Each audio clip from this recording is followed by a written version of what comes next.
सर्वेभ्यो नमो नमः। मम नाम नग्मा अफरीन अस्ति। अहम उत्कलराज्यस्य जाजपुर नगरे निवसामि। मित्रों, आज मैं आप सबके सामने अपने कुछ प्यारे न्यारे अनुभवों को साझा करने के लिए उपस्थित हुई हूँ।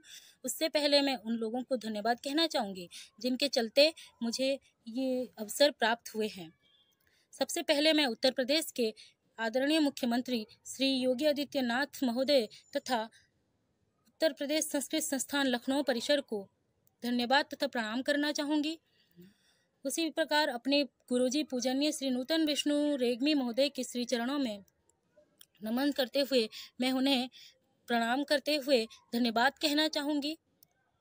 मित्रों, उत्तर प्रदेश संस्कृत संस्थान, जिसके नाम से ही पता चलता है कि यह संस्थान संस्कृत भाषा को समर्पित है। समय समय पर इस अनुष्ठान द्वारा संस्कृत भाषा के प्रचार प्रसार के लिए विभिन्न प्रकार के प्रचेष्टा किए गए हैं, विभिन्न प्रकार के कार्यक्रम का आयोजन किया गया है। उसी प्रकार बीते लॉकडाउन में कार्यक्रम यूँ कहें कि एक अभियान था वो, और एक अभियान है जो कि अभी भी जारी है। बीते लॉकडाउन से यह अभियान शुरू हुआ है कि संस्कृत भाषा जन जन तक कैसे पहुँचेगी। संस्कृत भाषा जिसके बारे में लोग अक्सर भ्रमित हैं कि ये देव की भाषा है, देव भाषा है, वेद भाषा है, लोक भाषा कभी नहीं हो सकती। लोग अक्सर यह सोचते हैं कि संस्कृत देवों की भाषा है, दैवी भाषा है, वो देव तक ही सीमित रहे।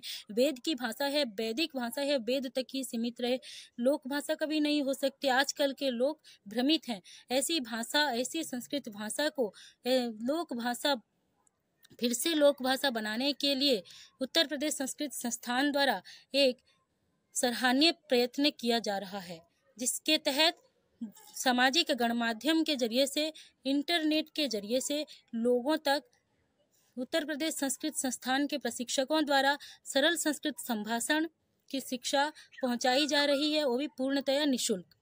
मित्रों, 20 दिन की कक्षा होती है और 20 दिन में प्रतिदिन 1-1 घंटे की कक्षा होती है। और इसमें अपना सौभाग्य मानती हूँ कि मुझे ऐसी कक्षा में भाग लेने का अवसर मिला। और उन कक्षाओं में फिर मैं सबसे ज़्यादा सौभाग्य इसलिए खुद को मानती हूँ क्योंकि वहाँ मुझे मेरे पूजनीय गुरुजी श्री नूतन विष्णु रेग्मी महोदय की सानिध्य प्राप्त हुई। उनकी सानिध्य में हमने 20 दिन तक निःशुल्क संस्कृत शिक्षा में भाग लिया। उन्होंने अत्यंत सरल ढंग से संस्कृत भाषा को, संस्कृत संभाषण को हम सबों को सिखाया। इतनी सरल ढंग से, इतनी विनम्रता से गुरुदेव हम लोगों को संस्कृत भाषा की शिक्षा देते थे। कभी पता ही नहीं चलता था कि हम अपने गुरु के सामने बैठे हैं, मानो कोई परिवार के सदस्य के सामने बैठे हो और वो हमें बोली सिखा रहा हो, ऐसा लगता था।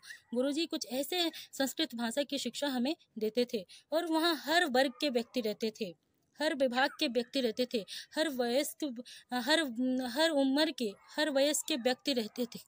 लेकिन फिर भी गुरुजी सबको एक ही नज़र से और एक ही ढंग से, इतनी विनम्रता से पढ़ाते थे कि उनकी कक्षा छोड़ के आने का मन नहीं करता था। कक्षा का माहौल कुछ इस प्रकार रहता था कि कक्षा की 1 घंटा कब समाप्त हो जाती थी यह पता भी नहीं चलता था। मानो किसी कार्यवश अगर हमें कक्षा छोड़कर आना पड़ता था तो उस वक्त मन छोटा करके आना पड़ता था, क्योंकि कक्षा बड़ी मज़ेदार होती थी।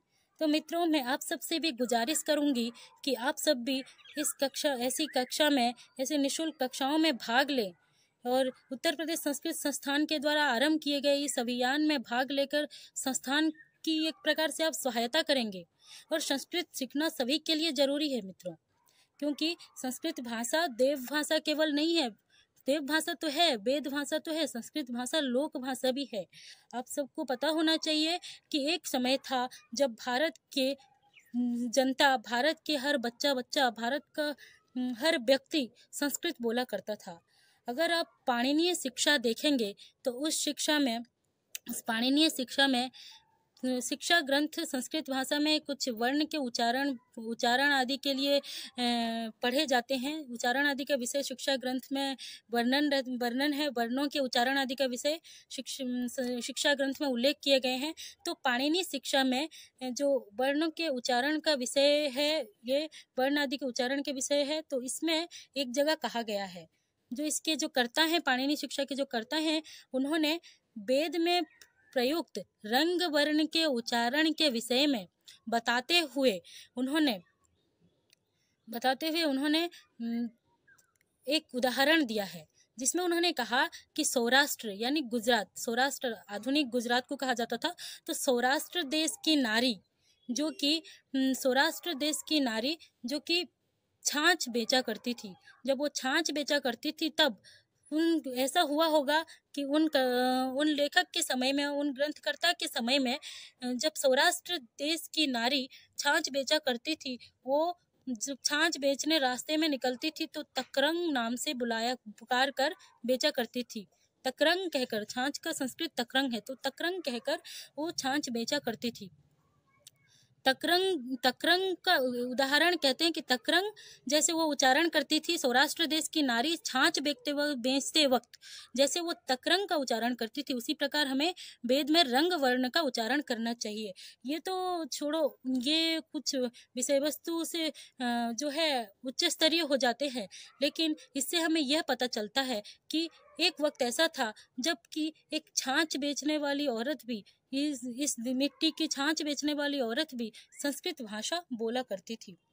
लेकिन आज हम सब की दुर्भाग्य तो देखो, बड़े बड़े पदवी में बैठे हैं, बड़े बड़े पद को संभाल रहे हैं, लेकिन संस्कृत भाषा नहीं जानते, हमारी आदि भाषा नहीं जानते, जो पृथ्वी की प्रथम भाषा है उसे नहीं जानते। उसे तो बस एक ही भ्रम में छोड़ दिया कि यह तो देव भाषा है, वेद भाषा है, लोक में कभी प्रचलित नहीं हो सकता। अरे लोक में तो पहले से ही प्रचलित था। अभी आप देख सकते हैं, भारत की इतिहास संस्कृत में, भारत का भूगोल संस्कृत में, भारत का विज्ञान संस्कृत में, भारत की साहित्य संस्कृत में, भारत की भाषा संस्कृत से, सब कुछ संस्कृत से शुरुआत होती है। लोग अक्सर कहते हैं कि संस्कृत भाषा ने क्या रखा है, संस्कृत भाषा में क्या रखा है, तो मैं उनसे पूछना चाहूँगी कि बताइए संस्कृत भाषा में क्या नहीं है। तो कोई मुझसे कहता है कि संस्कृत भाषा में गणित नहीं है। अरे संस्कृत भाषा में गणित नहीं है तो शून्य का उद्भावन भारत ने सबसे पहले कैसे कर दिया? आर्यभट्ट जैसे विद्वान गणितज्ञ भारत में कैसे जन्म हो गए? कोई कहता है संस्कृत में विज्ञान नहीं है, तो मैं उनसे कहना चाहूँगी, जो गुरुत्वाकर्षण बल का सिद्धांत आप न्यूटन ने बनाया है ऐसा पढ़ते हैं, मैं उनसे कहना चाहूँगी इसी गुरुत्वाकर्षण का सिद्धांत हमारे सदियों पुराने वैशेषिक शास्त्र में आप जाकर पलट कर देख सकते हैं, महर्षि कणाद ने आविष्कार कर चुके हैं। और उसी प्रकार कुछ लोग कहते हैं कि संस्कृत में भूगोल नहीं है, तो आप हमारे पुराणों के पन्नों को पलट सकते हैं। इसमें पूरे विश्व भर की विभिन्न समय की विभिन्न प्रकार के भूगोलों का उल्लेख है, जो कि आज के वैज्ञानिक भी इसे मानते हैं। तो फिर संस्कृत में क्या नहीं है? अरे संस्कृत तो ये बताता है श्रद्धावान लभते ज्ञानम, संस्कृत तो ये बताता है कर्मणि व्याधिकारस्ते मा फलेषु कदाचन, संस्कृत तो यह बताता है वेदो अखिलो धर्ममूलम, संस्कृत तो यह बताता है कृष्णस्तु भगवान स्वयं, संस्कृत आध्यात्मिक बातें भी बताता है, अहम ब्रह्म अस्मि तत्त्वमसि जैसे आध्यात्मिक बातें भी बताता है। कहते हैं संस्कृत में विज्ञान की और एक उदाहरण मैं देना चाहूँगी। आज हम लोग को सोचते हैं कि हमारा साइंस कहता है कि हमारे वृक्ष जो पेड़ पौधे हैं वो जीवित हैं।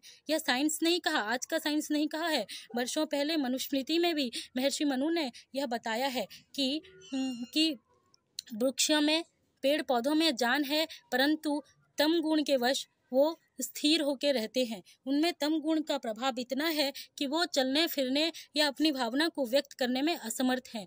तो इससे क्या पता चलता है? संस्कृत भाषा में सब कुछ है, जो संस्कृत में नहीं है वो जगत में नहीं है।